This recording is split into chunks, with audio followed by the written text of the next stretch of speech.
Salut à toi, j'espère que tu vas bien, de mon côté ça va nickel. Là actuellement je suis dans un petit restaurant sympa à Paris. J'ai dû retourner à Paris pour ensuite repartir en Afrique parce que c'est plus facile et c'est moins cher. Mais je reparlerai de ce problème en tout cas du voyage intra-africain plus tard. Aujourd'hui, la thématique d'aujourd'hui, on va se pencher sur quelque chose qui se passe actuellement en France. Et je ne sais pas si tu sais, mais actuellement c'est les élections présidentielles. Et ce qu'on va beaucoup me dire, on va me dire, mais Mensa, tu sais que le discours que tu tiens sur Way Back to Africa, il se rapproche beaucoup d'un candidat aux élections présidentielles. Et quand je demande qui ça, on me dit celui-là. Veut un ministère de la remigration. Et oui, comme tu l'auras compris, on parle d'Éric Zemmour. C'est vrai que nous, à Way Back to Africa, et aussi Éric Zemmour, nous parlons beaucoup du retour en Afrique des Africains et des Afro-descendants. Mais est-ce pour autant qu'on peut dire que le discours de Way Back to Africa et le discours d'Éric Zemmour sont les mêmes? On va s'y pencher dans cette vidéo.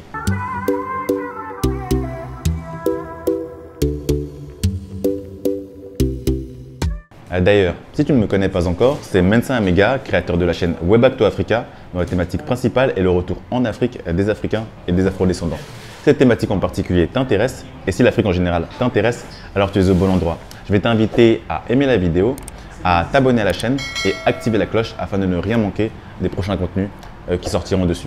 Maintenant, si on veut pouvoir comparer le discours d'Éric Zemmour et les discours de Way Back to Africa, eh bien, on va se pencher sur les deux argumentaires. D'abord, penchons-nous sur l'argumentaire d'Éric Zemmour. Il faut savoir que pour lui, il y a deux raisons principales pour lesquelles les Africains et les Afro-descendants doivent retourner en Afrique. À commencer par le fait que pour lui, les Africains et les Afro-descendants, généralement, sont des délinquants, voire des criminels en puissance. Ils sont nuisibles pour la France, ils ne font que des bêtises, ils ne commettent que des crimes, etc. etc. Ensuite, pour lui, il y a clairement un plan qu'auraient adopté les immigrés, mais plus particulièrement les Africains, qui voudrait être celui de remplacer les Français de souche, les Français autochtones, si on peut dire ça comme ça. Donc, pour lui, il faut que ces personnes-là rentrent en Afrique. Elles le doivent.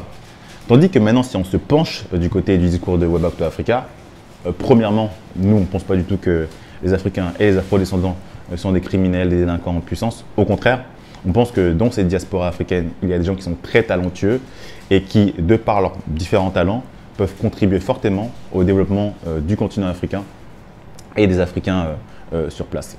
On avait parlé justement de la fuite des cerveaux, du fait que de nombreux Africains, une fois qu'ils sont diplômés, quittent l'Afrique pour s'expatrier dans d'autres pays du Nord. Et malheureusement, ça a contribué à un cercle vicieux. J'avais fait une vidéo sur le sujet, sur la question de la fuite des cerveaux.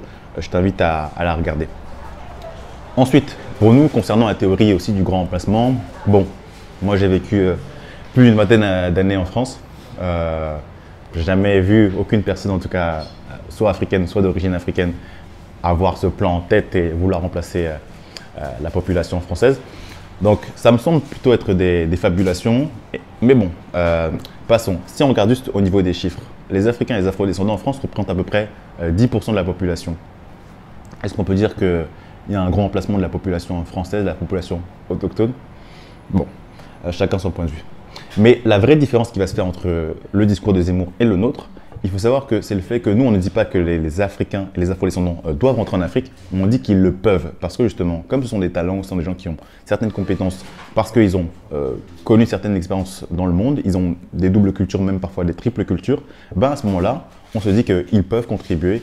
Et par rapport à l'histoire particulière que le continent africain a, et par rapport au fait qu'on peut retrouver des Afro-descendants et des Africains à travers presque toutes les parties du monde, sur à peu près tous les continents, un peu moins en Asie, c'est sûr, mais le fait est que tout cela, toute cette diaspora africaine qui est diverse mais à la fois unique, peut contribuer à changer substantiellement le destin du continent africain. Alors, est-ce que tu penses que si Zemmour prend le pouvoir, on devrait me nommer ministre de la réimmigration? Est-ce que tu penses que mes idées, telles que je te les ai évoquées là tout de suite, sont très similaires à celles de Zemmour?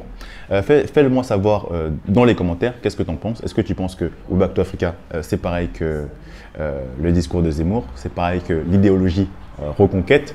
Fais-le moi savoir en commentaire. En tout cas, c'était Mensa Amega de la chaîne Way Back to Africa et on se dit à très bientôt pour une prochaine vidéo. Ciao!